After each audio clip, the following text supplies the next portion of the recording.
කොහොමද ඔයාලට ඔයාලා හැමෝම ගොඩක් ආදරෙන් පිළිගන්නවා මගේ YouTube channel එකට. අද මම ඔයාලට අරගෙන ආවේ නුවණ වැඩිවීමට හේතු වන භාග්‍යවත් බුදුරජාණන් වහන්සේ උදෙසා සිදු කරන අනුහස් පිරුණු වන්දනා ක්‍රමයක් පිළිබඳව. මේ වගේ වීඩියෝ බලන්න මගේ YouTube channel එක subscribe කරලා ඒ ළඟම තියෙන bell icon එක all දාලා තියාගන්න. එහෙනම් අපි දැන් යමු වීඩියෝ එකට.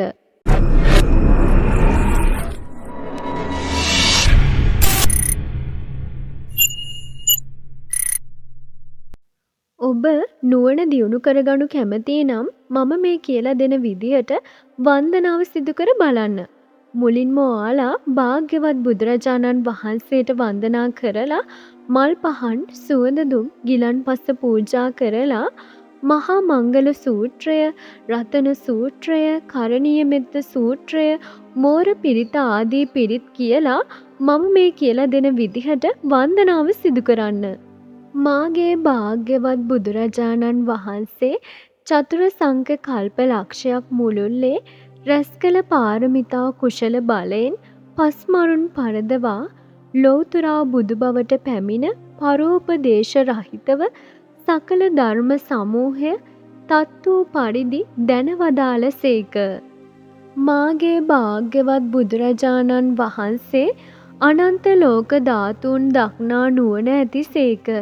අනන්ත ලෝක ධාතුන්හි අනේකාකාර සුවදුක් ඇති අනේක සත්වයන් දක්නා නුවණ ඇති සේක. කුශල කුශල කර්මයන්ගේ විපාක දක්නා නුවණ ඇති සේක.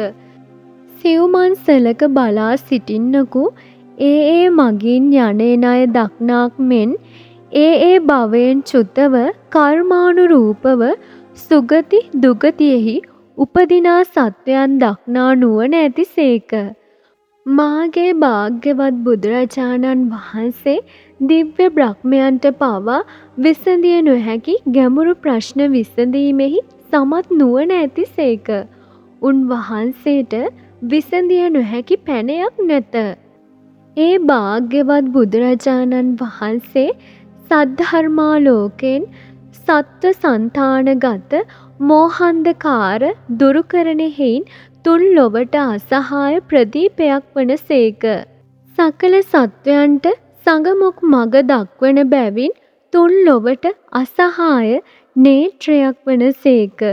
සියල්ල දන්නා නුවණැති ඒ භාග්‍යවත් බුදුරජාණන් වහන්සේ සරණ යමි.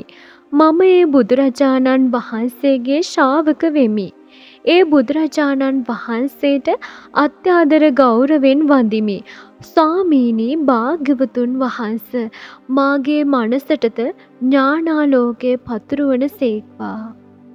ඔබ නුවණ දියුණු කරගනු කැමති නම් මේ වාක්‍ය කියා දිනපතා බුදුන් වඳින්න. සැමදා නොකළ හැකියවද වැඩි ගණනක් දිනවල වන්දනා කරන්න. ක්‍රමෙන් ඔබේ නුවණ දියුණු වනු ඇත. මෙබඳු ක්‍රියාවලින් ගුණ ලැබෙන්නේ සෙමින්. වර්ෂයෙන් වර්ෂයට මෙහි ගුණ ඔබට දැනෙනු ඇත. එහෙනම් තවත් දවසක තවත් වීඩියෝ එකකින් හමු වෙනතුරු ඔබට තෙරුවන් සරණයි.